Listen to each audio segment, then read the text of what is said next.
Brett Moffitt has one more circuit to hold off Noah Gragson. Can Gragson make a charge? Moffitt gapping him a little bit more. Oh, what a special night for Brett Moffitt if he can hold off Gragson. Gragson dives down for the lead, tries to pass into the wall. It's not going to work, and Moffitt has done it in front of the hometown fans. You just wanted your hometown, baby. Oh, good work. Noah Gragson has always been a driver on the aggressive side.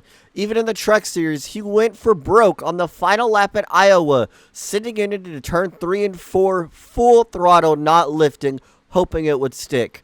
Unfortunately for Noah Gragson, it wouldn't stick, but it did make for one of the greatest moves in the Truck Series history at Iowa. Gonna pull out now. He's gonna try for the top. I don't know. He's down on the inside. He's got the lead, but there's a car ahead of him. There is a slower car ahead of him, and Richard Petty and Pearson go high. Pearson now has the lead. Petty tries to go back down on the inside as they come out of the fourth turn. They only have about 750 yards to go. Oh! It's a domination straightaway. They did hit. Petty smashes into the wall. Will he come across the start-finish line? He's going to win the race. He's going to win it spinning, as he, I believe, will take the checkered flag. No, he did not make it.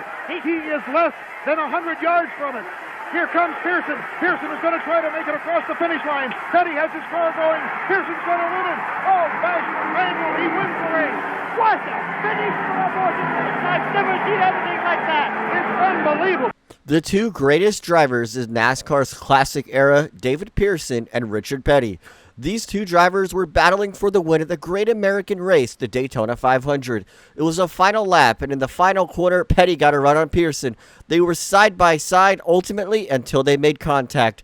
Both of them crashing in the wall and ultimately wrecking themselves out of the Great American Race. It was only until Pearson was able to get his car to continue driving and he would pick up the checkered flag in the Great American Race. A near-perfect race for Denny Hamlin. Entering the playoffs, he was second in the regular season, but one of only 3 drivers that were winless, and now he's slow on the track. The 5 right up behind him. Smoke coming out from Larson. Larson up against the wall. It's a drag race to the checkered flag. Denny Hamlin's going to win it. Southern 500 winner, Denny Hamlin. Thank you so much. What a big race, man. Thank you so much for giving me this race. Excellent job, everybody. Hell yeah! Larson went as hard as he could into 3 and 4. What is? I tried to video game it. I tell you, it looked like a video game. He just drove it in there knowing he was going to just completely tear the wall down and just stayed in the gas trying to make something happen. He used the wall. It's a good thing that Hamlin didn't leave the top lane opener. He would have been outside of him. Hey, you said they were building new cars. Yeah. Kyle Larson is never a driver to shy away from his opinions, and he even said that the wall ride video game move is a bad look for the sport. But he did it so many times in NASCAR, in my opinion, he doesn't have the right to say that. Kyle Larson pulled off the wall ride at Darlington when trying to pass Denny Hamlin in the final lap of the 2021 playoff race at Darlington. They were heading into turn number 3, and Larson full sent it in there, getting to Hamlin's back bumper, but unable to make the pass on Hamlin. This would be one of the most fantastic finishes we had in the 2021 season. Wise looked like he got it turned around. He got a little bit of dirt coming back out onto the track as he came back out onto the race surface. We do have our first caution flag flying as a result, as we've completed just 3 of the 200 laps.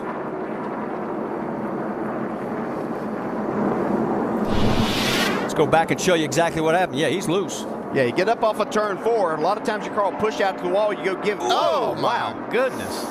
Man. Tell you what, Travis Pastrana would have been proud of that in one of his jumps. And look how well the car held up. Yeah. Right there, Jimmy Johnson took that away. Carl Edwards was going to get to the outside of him and have a chance to make the pass. Still might get him right here. Here he comes, digging up off the corner, turn 2, half a lap away from the checkered flag. And what's Jimmy Johnson do here? He goes to that high side. Carl Edwards is going to go to the bottom. There we go. Oh, right by him. With the car stick. Here comes Jimmy Johnson back. He's in the wall. Can he get it off the wall? We're back inside now. Oh, wow. Carl Edwards trying to hang on. Here comes Jimmy Johnson down, and Johnson will take the win. Wow. Woo! How good is that?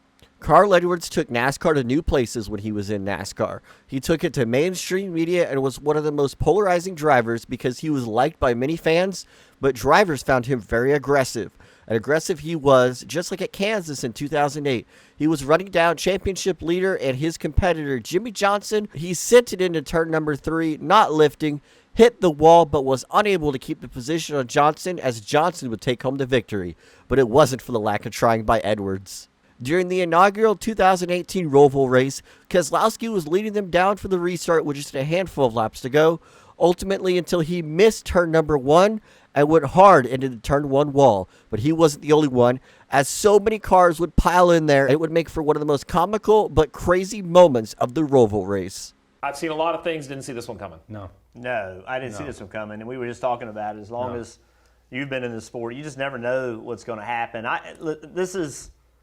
We can't have this, clearly. No. Right? Well, did we all agree on that? Yeah, clearly that's unacceptable to have the racetrack come up like that. Clearly that's unacceptable, and that's got to be looked at. How does that not happen again? This is not the only racetrack in the world that we go to that has steel curbs. Yeah, right. So it's not unusual to have steel curbs, but clearly it failed, and I know they're working hard to fix it. And what a shame, because it was good racing. Great. All weekend we had good racing, and now that's turned into the story. When NASCAR first went to the Indianapolis road course, they put these curbs outside of the corners, which made for some hilarious moments on the racetrack where drivers were doing wheelies like in a video game on the exit of the backstretch chicane. It was wild to watch, and it was pretty hilarious to see how high race cars could go. Battling for the win, John Hunter Nemechek and Cole Custer were slugging it out in the final laps of the Truck Series race in Canada. It was ultimately until the final corners where John Hunter Nemechek would crash Cole Custer and then continue to crash him all the way to the start-finish line. Nemechek gives him a little bump. Custer hanging on. Nemechek gets into it. John Hunter Nemechek and Cole Custer, they're rocking and spinning, coming to the line. Who is it going to be? Side by side through the grass. I think it looked like Nemechek to me, but I'm not sure. Did Hemrick get by both of them? Problem is he's got Ryan Newman. No, I'm sorry, the 12 car in front of him of Justin Allgaier. Look at Allgaier now. Oh, three wide. Make a move around. Oh, 3 wide. Oh, look out. This is bad news. Oh, man, up onto the wall. Casey Kane now comes back down on all 4. Caution is out. Oh, you can see that. Coming at you, bud. Just hold on here. It'll give us 24 cars on the lead lap. Here's another look. And Robert Richardson Jr. was the lap car that was in front of these cars. Everybody just looking for a way around. Man, if that thing get up on the wall. You could see that just like it surprised Justin Allgaier whenever Trevor Bayne got to the inside of him. Not sure that he ever had any idea that Casey Kane was out there. I don't know. Looks like they might have a run. They do. Back down, come back down, come back down. Cut the other way. Half a lap to go. Here comes Stewart in the 33 as Logano goes to the point. 3 wide in turn 4. A squeeze to the outside wall. Trouble in the corner. Hard, vicious crash. Who gets through to win the race? Caution flag has just been called. The race leader is James Busher in the 30 car. Unbelievable. This crash definitely showed how incompetent drivers can be at times. Not 1, not 2, not 3, not 4, not 5, but over 12 cars crashed each other on the final lap in the final turn for the Daytona race in the NASCAR Xfinity Series in 2012. And these were competent drivers, skillful drivers like Logano, the Bushes, Edwards, and they all wrecked each other coming to the finish line, giving the win to James Busher. If I haven't seen a race that isn't like an iRacing race, this one tops the list in my opinion. This was the most iRacing finish I've ever seen. At what just happened? Watch on the right side of your screen. One outside over here. Outside. Ross Chastain used the wall all the way around this racetrack to race his way into the championship 4. He went from 10th to 5th place on that last lap.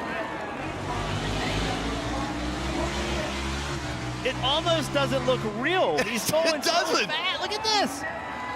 It looks like a video game. It doesn't look real. He is going so fast. Trackhouse Racing now has their first competitor that could race for a championship. How bad do you want it? That's how bad. I can't even put into words how amazing the move he just did.